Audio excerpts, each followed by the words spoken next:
বছর ঘুরলেই ২৬-এর বিধানসভা ভোট। দিলীপ শুভেন্দু যুযুধান দুই পক্ষ আলাদা গোষ্ঠী হিসেবেই পরিচিত। দুই গোষ্ঠীর মধ্যে লড়াইও কম নয়। কিন্তু মঙ্গলবার বিধানসভায় শুভেন্দুর আমন্ত্রণে হাজির হয়েছিলেন দিলীপ ঘোষ। আর তাকে বিধানসভায় স্বাগত জানাতে একেবারে এলাহি আয়োজন করেছিলেন শুভেন্দু সহ বিজেপি বিধায়করা। আর তাতেই দিলীপ ঘোষের এই সৌজন্য সাক্ষাৎকে ঘিরে নানা জল্পনা দানা বেঁধেছে।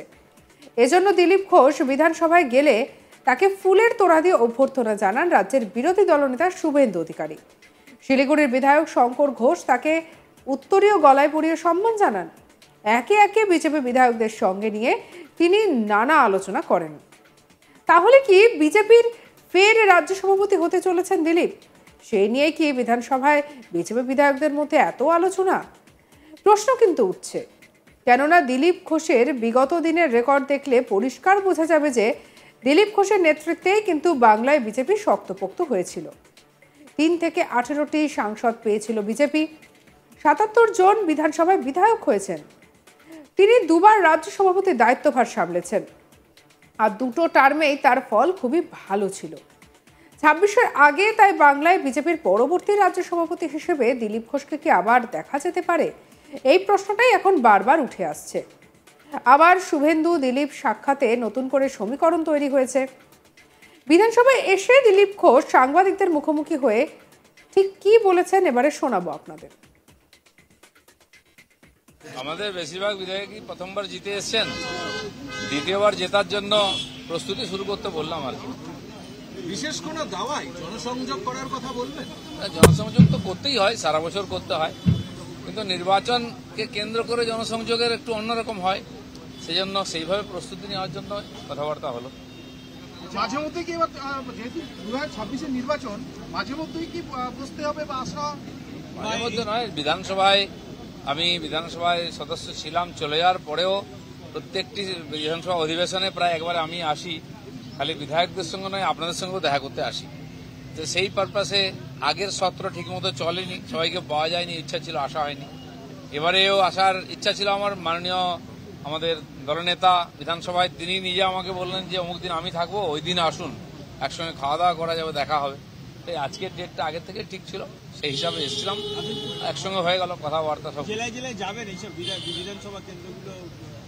আপাতত তো একদম জেলায় আমি যেমন যাই জেলায় সেটা ঘুরতেই থাকি, রাজনীতিক অরাজনীতিক সব ধরনের অনুষ্ঠানে যাই, কিন্তু পার্টির প্রোগ্রাম আগে জোন অনুযায়ী, বিভাগ অনুযায়ী, জেলা অনুযায়ী আস্তে আস্তে হবে।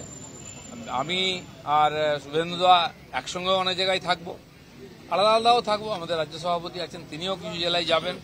আন্দোলনাত্মক যে প্রোগ্রাম হবে সেখানে কোথাও এক জায়গায়, কখনো আলাদা, সবাই মিলে রাস্তায় নামবো। শুভেন্দু দিলীপ ঘোষ প্রসঙ্গে বলেন, আপনাদের মধ্যে কিছু আছেন যারা মমতার পেরোলে থাকেন, তারা দেখেন দিলীপবাবু এলেন, শুভেন্দুবাবু নেই। এবার আমি দিলীপবাবু একসঙ্গে চুক্তি করে একটা দিন ঠিক করেছি, আমরা এবার একসঙ্গে নামবো এবং তৃণমূলকে হারাবো। দিল্লি কা জিত হামারি হ্যায়, ২৬ মে বাঙ্গাল কি বারি হ্যায়। সমস্ত হিন্দুরা জোট বেঁধে মমতাকে হারাবে, আর চটি চাটাও বন্ধ হবে। আর তাহলে শুভেন্দুর কথা অনুযায়ী তৃণমূলের বিরোধিতায় আগামী নির্বাচনে শুভেন্দু এবং দিলীপকে একত্রে লড়াইয়ে দেখা যেতে পারে। এদিকে কি বলেছেন শুভেন্দু অধিকারী সেটাও শোনাবো আপনাদের। একসাথে লাভ করা মানে উনি প্রত্যেকটা সেশনে আসেন, দু একটা সেশনে আমার সঙ্গে মিট হয়েছে, দু একটা সেশনে মিস হয়েছে। আপনাদের মধ্যে কিছু চটি চাটা চ্যানেল এবং নিউজ পেপার আছে, সবাই না, কিছু কিছু যারা মমতার পেরোলে থাকেন, তারা লিখেন যে দিলীপ বাবু এলেন, শুভেন্দু বাবু নেই। সেই জন্য এবারে আপনারা যাতে লিখতে না পারেন, আমি দিলীপ বাবু যুক্তি করে এমন একটা ডেট ঠিক করেছি যাতে আপনাদের আর লেখার সুযোগ না থাকে। আমরা একসঙ্গে নামবো সবাই এবং তৃণমূলকে হারাবো। दिल्ली का जीत हमारी है, 26 में बंगाल का बारी है। सब हिंदू একসঙ্গে জোট বেঁধে মমতাকে হারাবে আর চটি চাটাও বন্ধ হবে।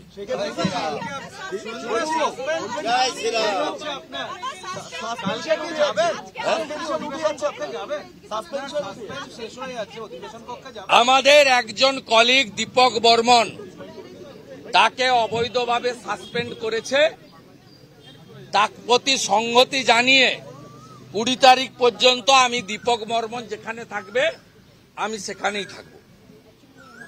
আগামীকাল বাবা সাহেব আম্বেদকরের ছবি নিয়ে বিধানসভাতে বিজেপি ডেপুটেশন দেবে, বিক্ষোভ মিছিল করবে।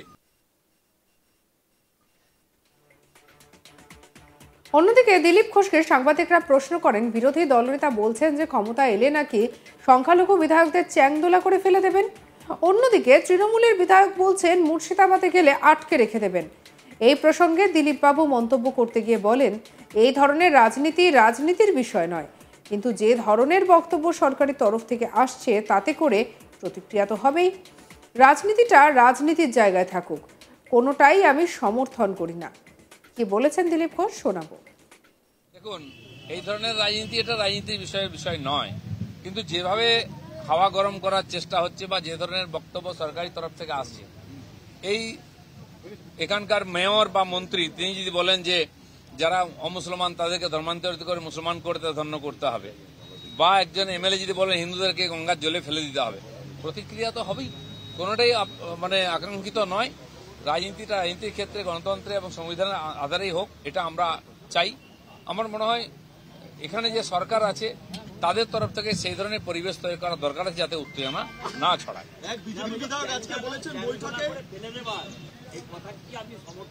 কোনোটাই আমি সমর্থন করি না। গণতান্ত্রিক পদ্ধতির মধ্যে হোক, কিন্তু দায়িত্বটা সরকারকে নিতে হবে যাতে পিসফুল সবকিছু হয়। বছর ঘুরলেই 26-এর বিধানসভা ভোট। দিলীপ শুভেন্দু যুযুধান দুই পক্ষ আলাদা গোষ্ঠী হিসেবেই পরিচিত। দুই গোষ্ঠীর মধ্যে লড়াইও কিছু কম নয়। কিন্তু মঙ্গলবার বিধানসভায় শুভেন্দুর আমন্ত্রণে হাজির হয়েছিলেন দিলীপ ঘোষ, আর তাকে বিধানসভায় স্বাগত জানাতে এলাহি আয়োজন করেছিলেন শুভেন্দু সহ বিজেপি বিধায়করা।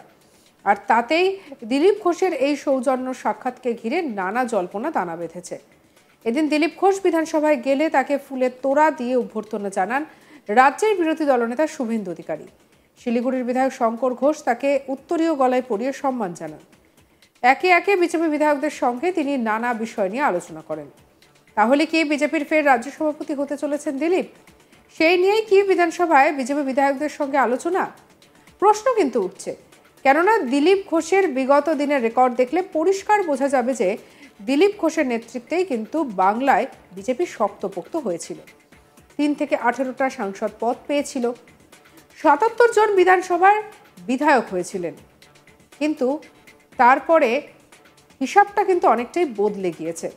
তাই নতুন করে দিলীপ ঘোষ দায়িত্ব পাচ্ছেন কিনা সেটা এই মুহূর্তে আলোচনার বিষয়। সঙ্গে রাখুন আজ তাক বাংলাকে। অন্যান্য খবর পরবর্তী আপডেটের জন্য লাইক, কমেন্ট, শেয়ার, সাবস্ক্রাইব করতে ভুলবেন না। আমরা রয়েছি হোয়াটসঅ্যাপে, ফলো করে নিন, আপডেটেড থাকুন।